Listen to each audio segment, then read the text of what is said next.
My fiancée looked at me and said, "I am keeping the last name of my ex-husband after we get married. It just sounds better than yours." I simply nodded my head. Then, I quietly returned her $8,000 wedding dress and booked a solo vacation for myself. What she found hanging in her closet the next morning left her completely speechless. I am a 29-year-old male, and I was engaged to Emily, who is 27. We had been engaged for 6 months, and the wedding was planned for next spring. Everything seemed absolutely perfect until last Monday when we were filling out some preliminary paperwork for the marriage license. The clerk asked, "And will you be changing your name, miss?" "No," Emily replied. "I am keeping Wellington." "You mean until the wedding?" The clerk asked. "No," she said. "After, too." The clerk looked confused. I was definitely confused. "Emily?" I asked. "But Wellington is the name of your ex-husband." "I know," she said. "So, you will be Emily Wellington even after marrying me?" I asked. "Obviously," she said. Emily Wellington sounds so much better than Emily Novak. No offense, babe, but Polish names are just so harsh. The clerk shifted uncomfortably in her seat. I sat there with my pen frozen in my hand. "You want to keep the name of your ex-husband because it sounds better than mine?" I asked. "Do not be dramatic," she sighed. "It is just aesthetics. Wellington flows better. It is more professional." "Professional?" I asked. "You know what I mean," she said. Novak is so ethnic. Wellington opens doors. The casual prejudice, the sheer entitlement, and the fact that she said this right in front of a government employee just hit me. "I see," I said. "Do not sulk," she told me. "It is not personal. Keeping the name of your ex-husband instead of taking mine is not personal." God, why are men so sensitive about names? She complained. It is the year 2024. This is not about feminism. You are choosing the name of your ex over mine because it sounds better. Would you rather I hyphenate it? She asked. Wellington Novak. That is a mouthful. I signed where I needed to sign, and I stayed quiet for the rest of the appointment. She chattered on about wedding planning, totally oblivious to what she had just done. That evening, I did some thinking, and then I did some planning. On Tuesday morning, she left for a spa day with her bridesmaids. I had the day off from work. It was time to get busy. My first stop was the bridal salon. We had bought her dream dress there 3 months ago. I still had the receipt. "How can I help you today?" the sales associate asked. "I need to return a dress," I said. "Here is the receipt." "Oh, the Nina Tornai," she said. "Is everything all right?" "The wedding has been called off," I told her. "I am so sorry," she said. "Let me get my manager." 15 minutes later, I walked out with $8,437 credited back to my card. Their policy allowed returns within 6 months if the dress had not been altered yet. We had been waiting for her final fitting next month. Lucky me. Next stop was the chain bridal store. I canceled the 6 bridesmaid dresses. I got that deposit back, too. It was $1,800. Then came the venue. That was a bit trickier. "We typically do not refund deposits," the venue manager said. "The contract is in my name only," I said. "I am canceling." "Keep the deposit, but I want everything else I have paid refunded." "That is still $6,000 in non-refundable fees," the manager argued. "Check the contract," I said. Section 8.3. The client may cancel with a forfeit of the initial deposit if done 6+ months before the event date. We are 7 months out. "Ah, yes," he said. "Minus the $2,000 deposit, we will refund $4,500. I got a full refund from the florist because they had not started ordering yet. With the photographer, I lost the $500 deposit but got back $2,000. From the caterer, I got a full refund minus the tasting costs, so that was $3,800 back in my pocket. By 3 o'clock in the afternoon, I had recovered nearly $20,000 of wedding expenses. I stopped by her favorite boutique, the one where she had registered and where her friends had already bought gifts. I explained the situation to the manager. "The wedding is off," I said. "Could you notify anyone who asks that the gifts should be returned?" The manager looked sympathetic. "Of course." "How awful. Was it another woman?"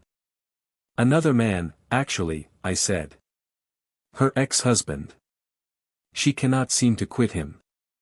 I let her make of that what she would. My final stop was the travel agent. I booked a 2-week solo trip to Japan. I have always wanted to go there. I used part of the wedding refunds to pay for first-class flights, premium hotels, the works. Departure was set for Thursday, in 48 hours. I went home and moved all of her stuff from the master bedroom to the guest room. I took her vision board for the wedding off the kitchen wall and put up my trip itinerary instead. Then came the final touch. In her closet, where her $8,000 dress had hung in its pristine garment bag, I left a note.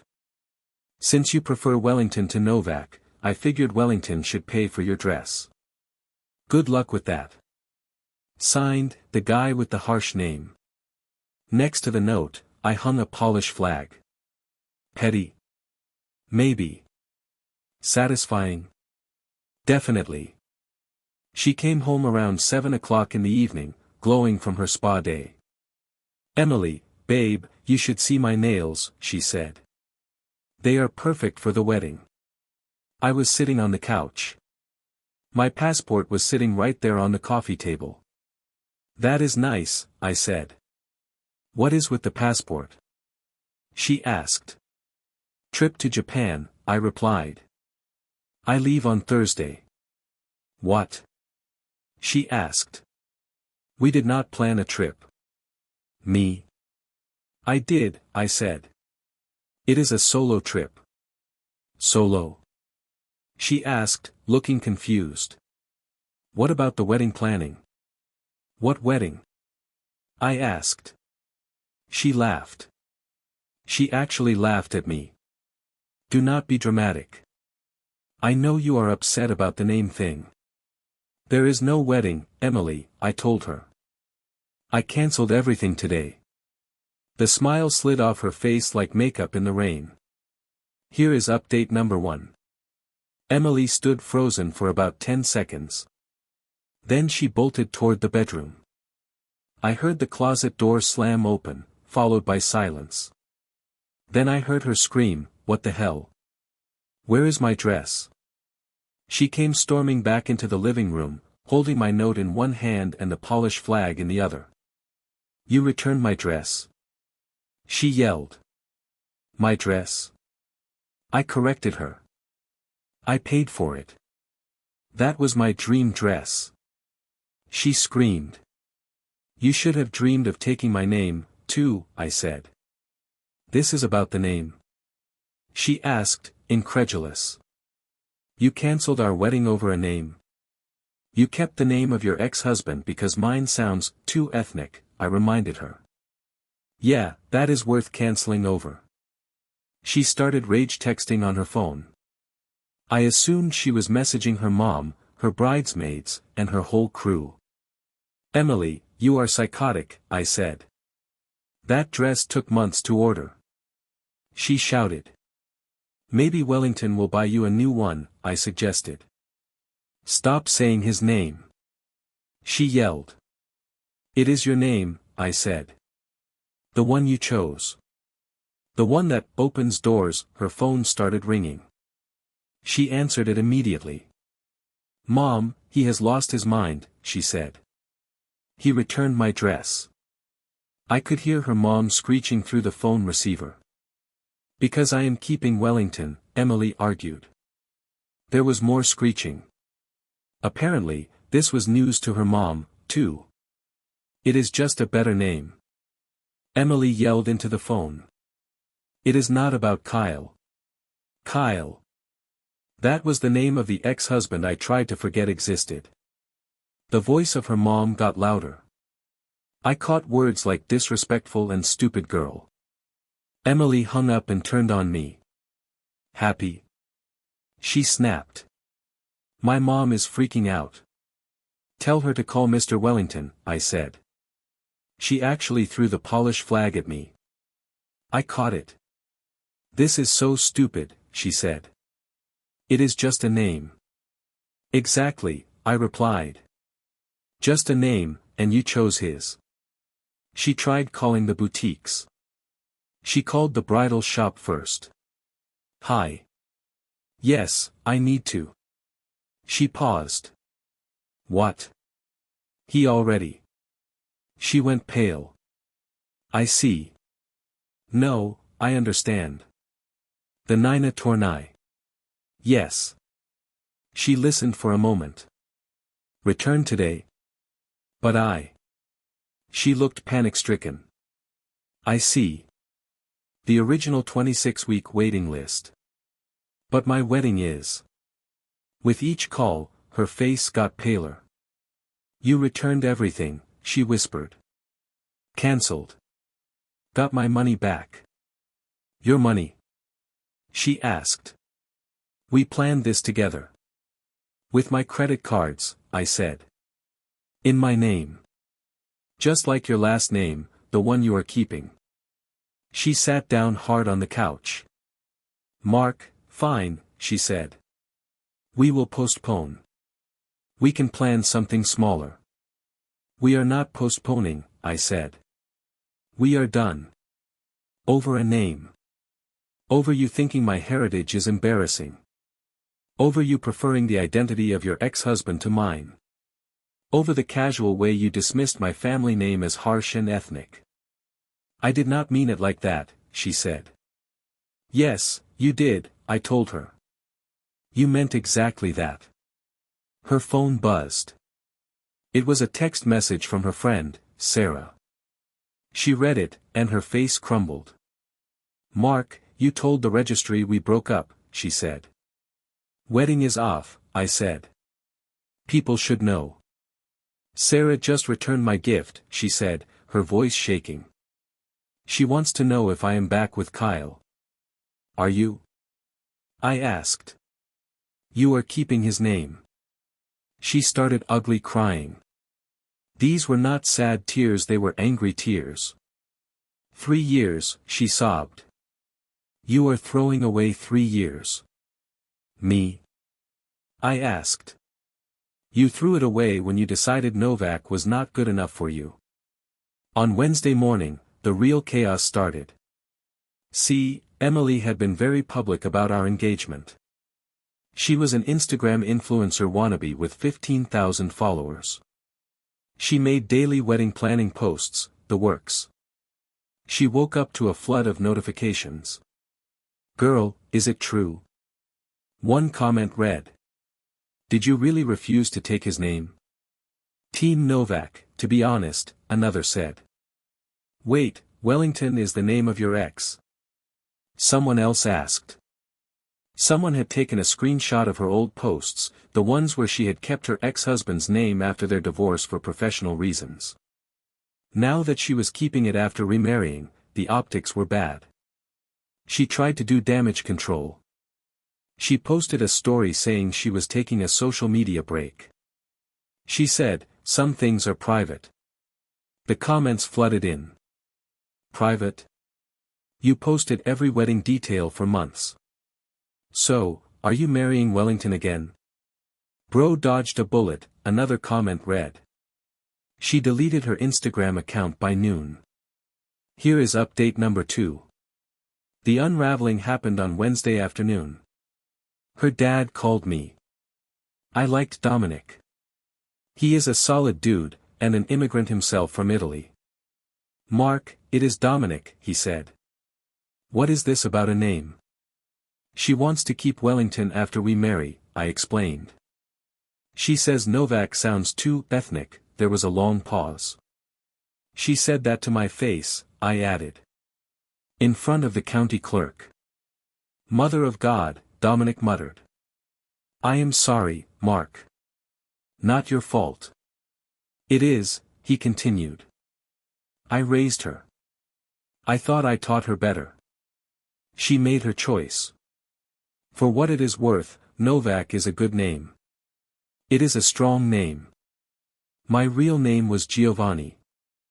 I changed it to Gordon when I came here. I still regret doing that. I am keeping mine. Good. Keep your pride. And Mark, the trip to Japan. Enjoy it. You deserve it. Her dad knew about the trip. She had told everyone, apparently trying to make me look like the villain. But her dad saw right through it. That evening, Emily's friend group imploded. See, she had been in a group text chat with 5 other women. All of them were married or engaged. All of them had taken the last names of their husbands except one, Jessica, who hyphenated hers. The chat leaked. Someone sent me screenshots. Emily, help. He is being crazy about the name thing. Friend 1. Wait, you are keeping Wellington. The name of your ex. Emily. It sounds better. Friend 2.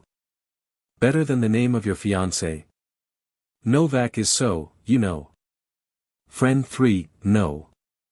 What? Emily. Ethnic, girl. What? Friend 3. That is racist.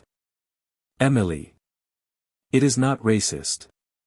It is just true. Friend 4. I am Polish. You know what I mean. Emily. I really do not. This is gross. Emily. You are all overreacting. It is the year 2024. It is not about feminism. If you are keeping the name of your ex. Friend 4 left the chat. Then friend 2 left. Then Jessica left. By Thursday morning, the day of my flight, Emily was in full panic mode. Emily. You cannot leave. We need to talk. Me. We talked. You made your position clear. Emily. I will hyphenate. Wellington Novak. Me. You said that was a mouthful. Emily. Just Novak, then. Me. Because you want to, or because you want the wedding? Silence. That told me everything I needed to know. Emily. This is so unfair. You are punishing me for being honest. Me. I am not punishing you. I am believing you. You told me who you are. I am listening. She tried another angle. What about the deposits we will lose? Already lost them and got most of the money back, I said. That is theft. She yelled. Check your bank statements. I never touched your accounts, I said. I only cancelled what I paid for. She actually checked. She realized I was right. Her contributions were minimal. She bought some decorations. She paid for the cake tasting. It was maybe $500 total. $8,000, I said. The dress was $8,000. It should have been worth changing your name for. As my Uber arrived for the airport, she got desperate. Emily. If you get on that plane, we are over. Me. We have been over since you said Novak is too ethnic. I will tell everyone you abandoned me. Me. Tell them the truth. You chose Wellington.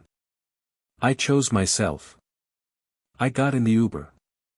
The last thing I heard was her screaming about the Polish flag still hanging in her closet. Here is the final update. 2 weeks later. Japan was incredible. I turned off my phone for most of it. I just existed. I ate amazing food. I saw beautiful places. I met interesting people. I found peace. I turned my phone on briefly after week 1. 247 text messages, 189 missed calls, and 73 emails, mostly from Emily. Here are some highlights. Day 2. This is fixable. Please come home. Day 3. I will take your name. Day 5. My parents are so disappointed in me. Day 7. Kyle heard what happened. He texted me laughing. That last one was telling. Even her ex-husband found it ridiculous. I got a text from her mom. Mark, I am ashamed of my daughter. Dominic told me everything. Your family name is beautiful. Come for dinner when you are back, without Emily. I got a message from her friend, Jessica.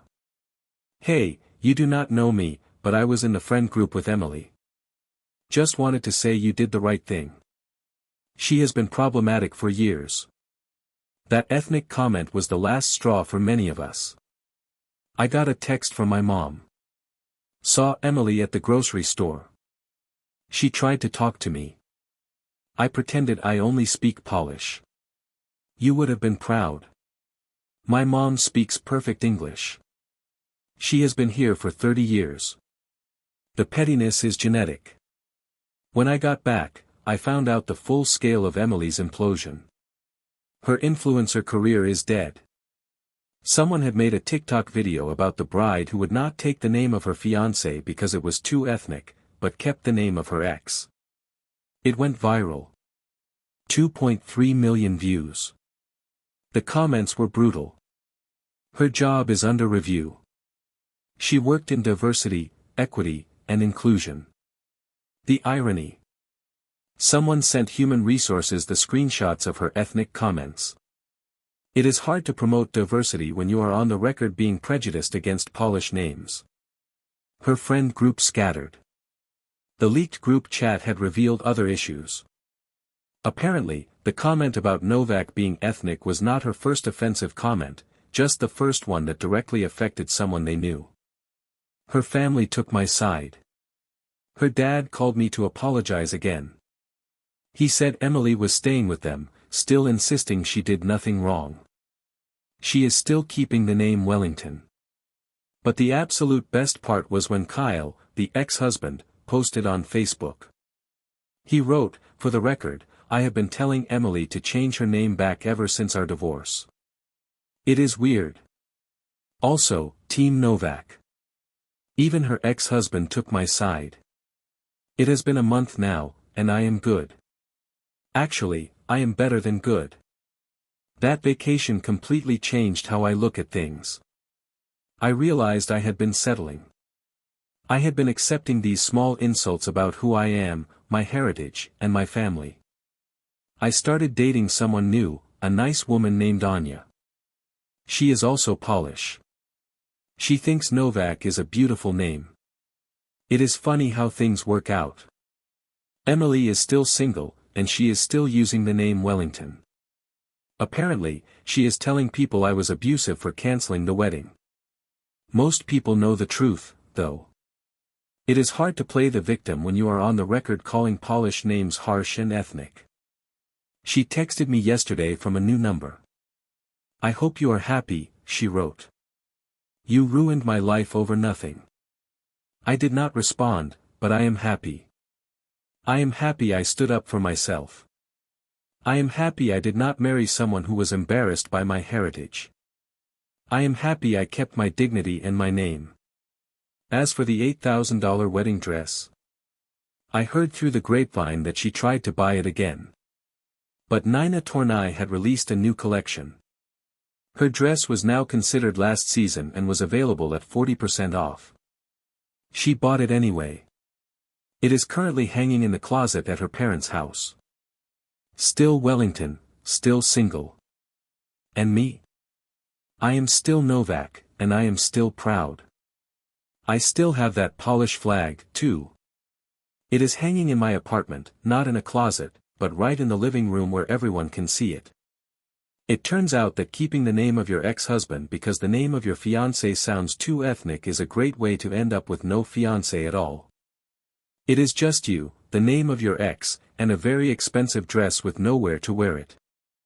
Karma is not always instant, but when it comes to disrespecting the heritage of another person, it is pretty thorough.